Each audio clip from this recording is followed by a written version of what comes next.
welcome here. Please make a choice about whether you're going to stick around or not. I invite you to stay. But if you don't feel present in this moment, you have other things you need to do, move along. Move along.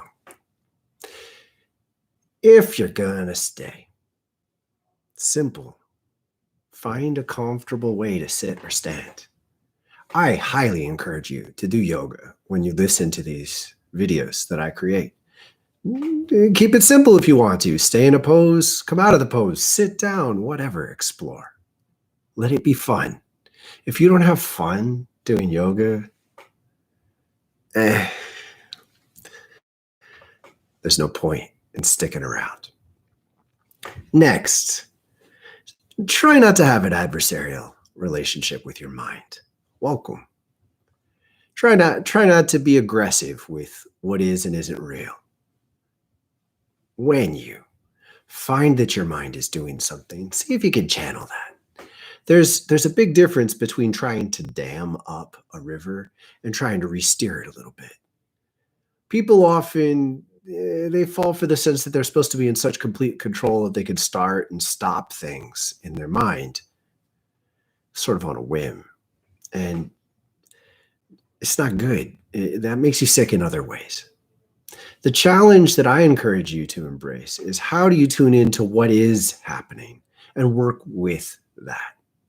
So the theme of this talk is how to learn to use a self-diagnosis relationship to your mental, spiritual, and physical awareness and apply that both in the immediate. So whenever you sit down to meditate or even sort of in between meditation, just like a self-inquiry time of spiritual practice. Basically, you don't always have to take it super seriously, is what I'm saying. But being attentive to what's happening within you and knowing some basics about how to look in different places within your life to find answers to things that might have been stuck. Deepen your breath every once in a while. Just take some deep breaths and then let go. There's no value in complete control. I've found over the years that many people come to me as students, as people who need healing, and they have some sense that, the ideal version of reality is that they're doing this like deep breathing routines somewhat indefinitely. More is better and constant is better. It's total bullshit. More is not always better. Sometimes less is better. And constant's not better. An interplay between asserting some degree of control and then letting it go and letting your system, your mind and your body and your spirit all sort of presence what's going on in them, and learning to watch that, respect that, and work with it can help you transcend an adversarial relationship. And the simple truth is an adversarial relationship within yourself pits forces like this. When you start to learn to transcend it, what you do is you open new dimension. You're taking an isolated dimension that's flat or even linear, and you're allowing yourself to discover a 2 or even 3-dimensional relationship to forces that used to be pitted against each other. I really invite you to commit to this. Next, circle 5th time. Heart, take a breath here.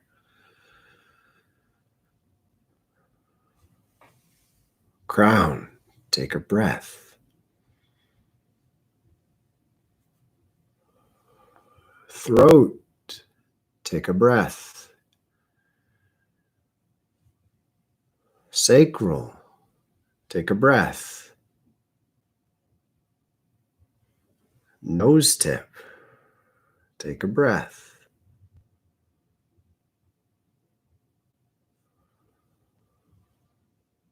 Solar plexus, take a breath.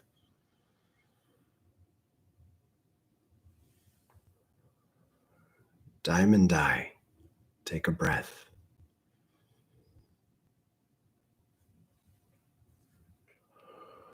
Lungs,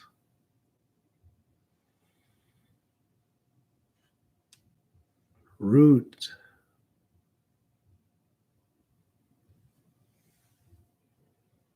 chin,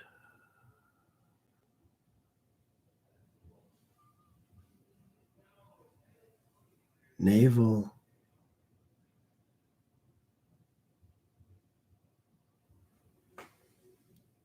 third eye,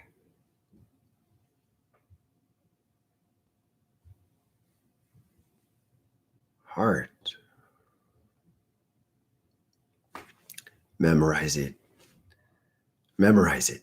It's one of the biggest gifts you can give yourself. Today, I'm going to give a couple examples of how this works. First, an overview, and then some examples that hopefully you can apply.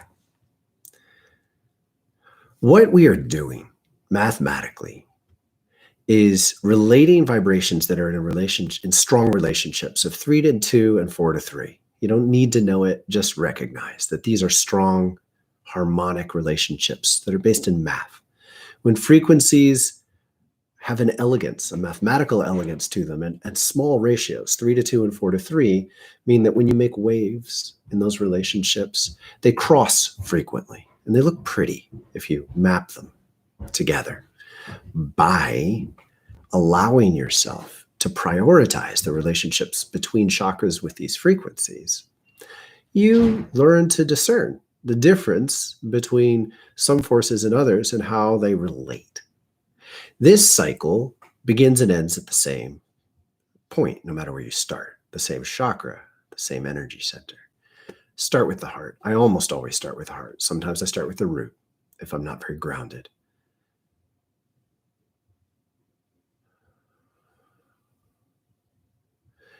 Now, once you work through this in a cleansing, you're essentially tuning yourself on a pretty basic level. It's not perfect, but it's powerful. It has a big influence. Next step is you identify through two basic approaches. You identify what do you need to work with more specifically. Now, one is you just went through and scanned your system. So you can learn to pay attention to where was it difficult to focus. Wherever it's difficult to focus is a sign that you need to pay more attention there, that there's something being communicated to you about what's happening in that area of your life. And we'll get to how that applies pretty soon. The other way is to do it intentionally, to say you learn about the themes and memorize them. It's 12. Watch the 12 chakra video introducing the 12 chakras and memorize it. You can get that down. It's a manageable goal. And once you really have that intuitive, once you really have that ingrained in your mind mentally, you can begin to bring in your intuition to quickly relate where you should pay attention. And you can be less, you don't have to go through all of them all the time. You can just sort of recognize you need to put your attention here or here. And you could specifically say, look, I want to work with this theme in my life. I need to plan for something in the future. I want to pay attention to that and engage it more intentionally. I have been having nightmares. I want to take a look at my diamond eye. I have been feeling like I'm carrying burdens on my shoulders. There's a tension there. It's frequently there. Need to take a look at my lungs. I've been feeling empty, hollow in my gut, and I have strong reactions in different environments. Like I can't explain it, but something's weird. Navel. My heart, it's in pain often, feels heavy.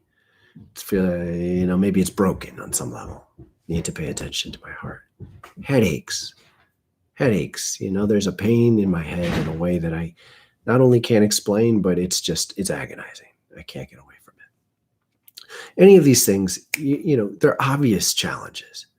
You can bring them to your awareness and work with them based in this very simple formula. So we're going to do 3 examples. First one I love is burden on your shoulders. A lot of people have burdens on their shoulders, right? So you can recognize physically that you have a burden on your shoulders. And that's a very beautiful way to relate to yourself. It's there, it's been there for a while. So it's obviously something you should focus on. I'm telling you, trust that burdens on your shoulders relates to the lung chakra.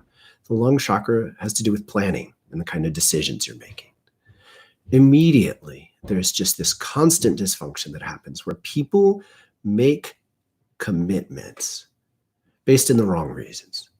There are lots of different wrong reasons, but the pattern looks the same at the end of the day. You take on something that's out of harmony with the rest of your life. So you have internal messages that are telling you need to be doing something differently. But there's a weight here and a tension here because you've actually committed to doing this at a dissonant schedule. You have to give up some of your time that you really need for another purpose. You have to refocus your attention frequently throughout the day because you're getting paid to do something that you don't love. Well, look, your mind can struggle all at once, but the energy doesn't lie.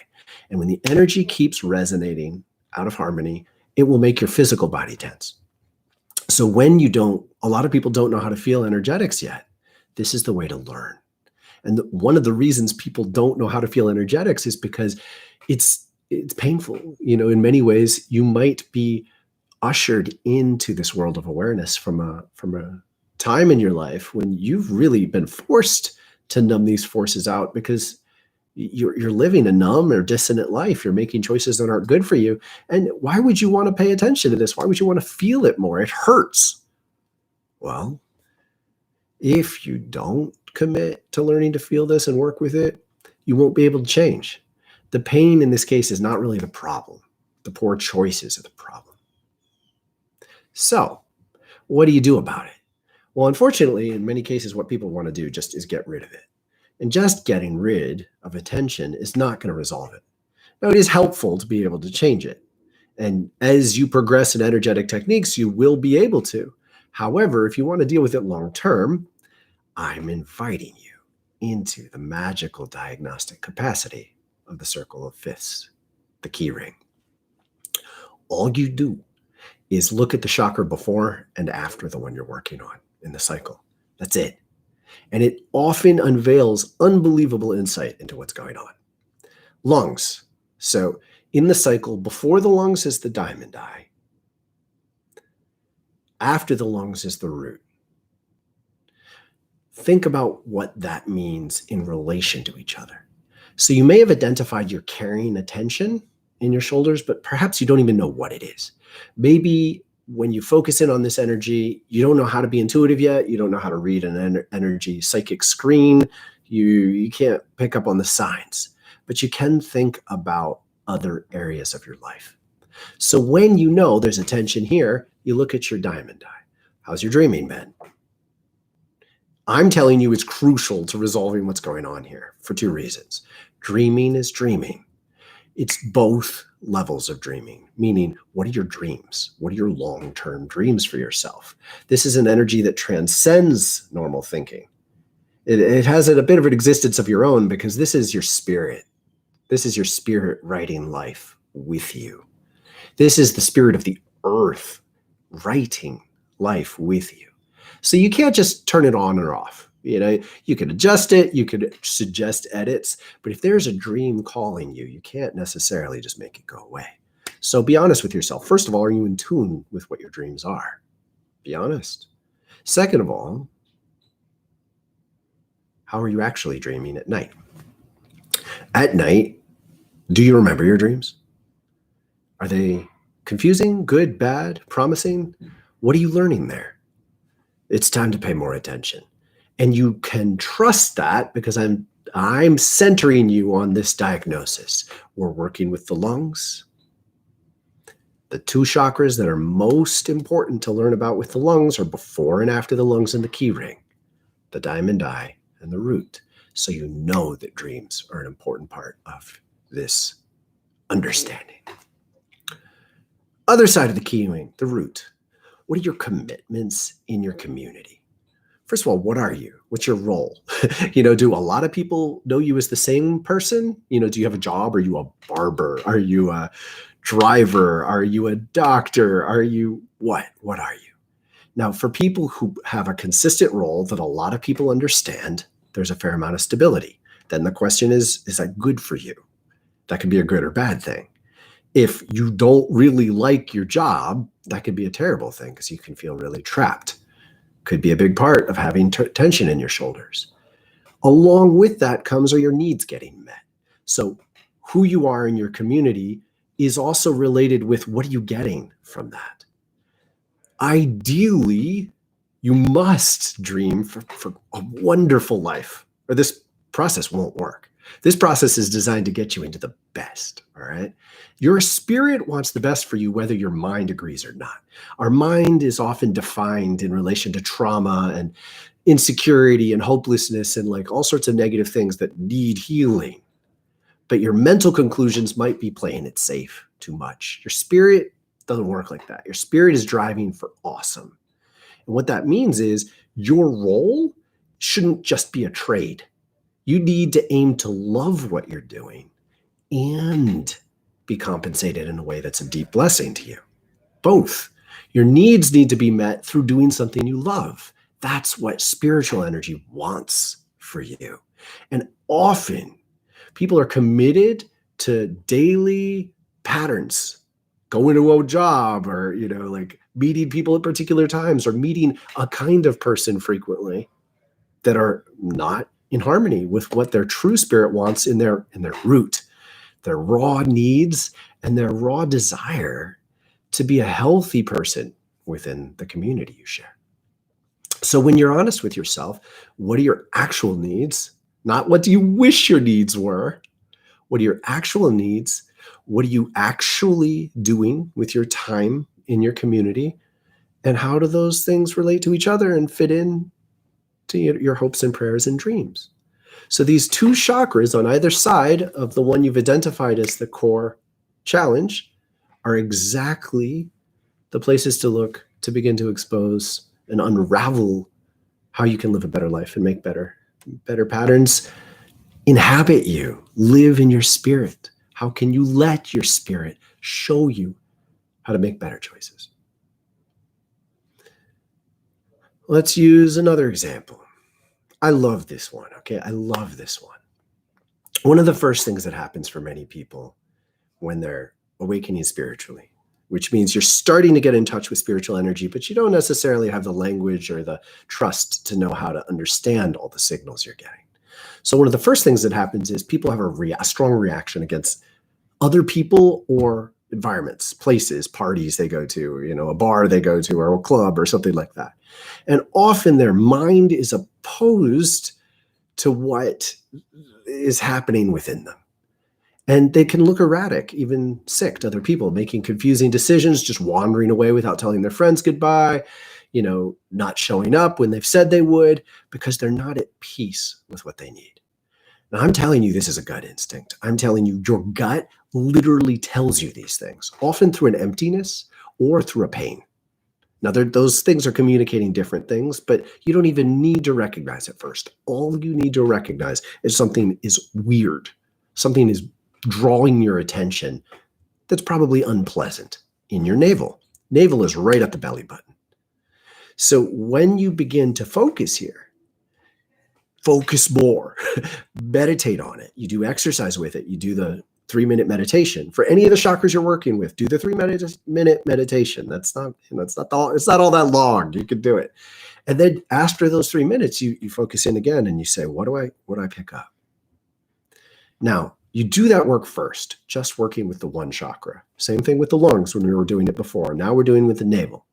But then you look at before and after in the key ring. Before the navel is the chin. After the navel is the third eye.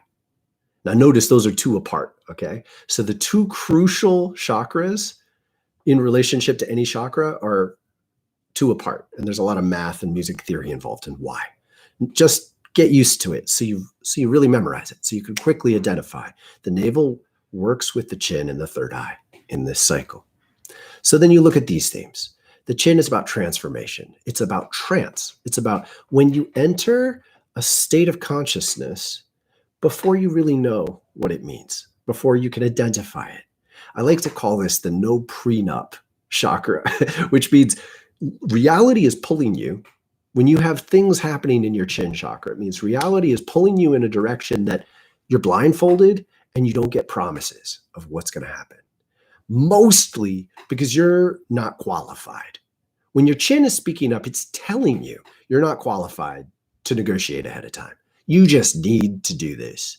And it's not going to make sense. If you negotiate, you're immediately aborting the process. It's like you're holding the brake on when you just got to move because there's logs rolling down a hill at you. You must move. Who you used to be is no longer a safe place to be. You are being pulled into a transition, a transformation. It must feel like a trance. Use the puns of this, use the shared root. It feels like a trance because you're going into this state of consciousness without fully understanding it. And if you have trouble in your navel, it's very likely you're resisting that process. So we're going to look at the chin and we're going to say, in what ways are you being pulled in a new direction? Can you identify it? Can you decide whether or not you're just going to choose to trust this? And can you scale back your negotiations? In what way are you trying to negotiate with reality? Now, the way this pans out practically is often you're making a big change in life, you're awakening spiritually, and you suddenly have strong reactions against things you used to like. Going out with a circle of friends to a consistent restaurant, going to your office. If maybe you used to love your job, but somehow you're having strong reactions against it. One of the most common mistakes that involves sickness in the navel is that people are being pulled into this transformation, but they don't know what it is yet, and they start to argue with themselves. They start to argue internally, trying to convince themselves that they're wrong, that these instincts are wrong. Maybe I should medicate them, numb them out, shut them up. I used to love this. I should love this. It gives me this, this, and this. It's good. This is what I've always wanted. Nonetheless, your spirit's telling you no. Now, you look on the other side of this, third eye. Your third eye is a lot of things. The simplest way to begin is it's your vision of yourself in the world. And vision is a bit metaphorical, although the third eye itself is related to the pineal gland, which has rods and cones, like an eye, like our eyes. Nonetheless, how do you see yourself in the world? Where do you fit in? Do you know? Do you continue to hold to an old version, an old vision of yourself, even though you're being pulled into these changes? And the third eye is taking you beyond this awareness into this transcendent paranormal awareness. So what kind of new stimuli are getting your attention these days?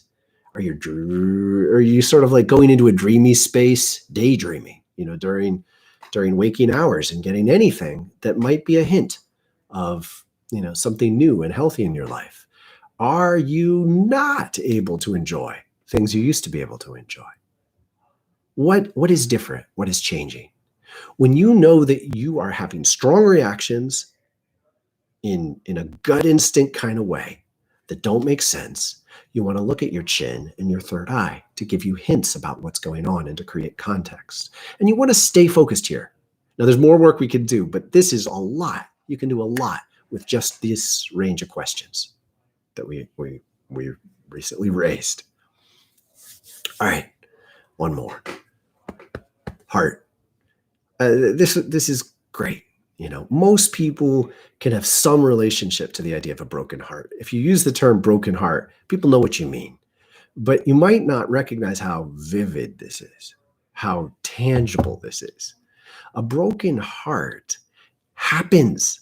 It means that there has been a flow to your heart, a strength and a consistent song. Okay, it's energy moving through you in a way that it's a harmony, it's a melody all at once with a rhythm. Your heart is the core of it. Brings blood to every cell in your body, and the heart chakra is bringing spirit to all parts of your body. So when you've been used to a consistent flow, a consistent song happening in you, and that changes, depending on how it changed, you really can experience it as broken. Now, this isn't just if you break a relationship. It can be if you break a way of life. It could be if you end even something you anticipated ending, like you graduate from college, but you're so thoroughly invested there, it hurts.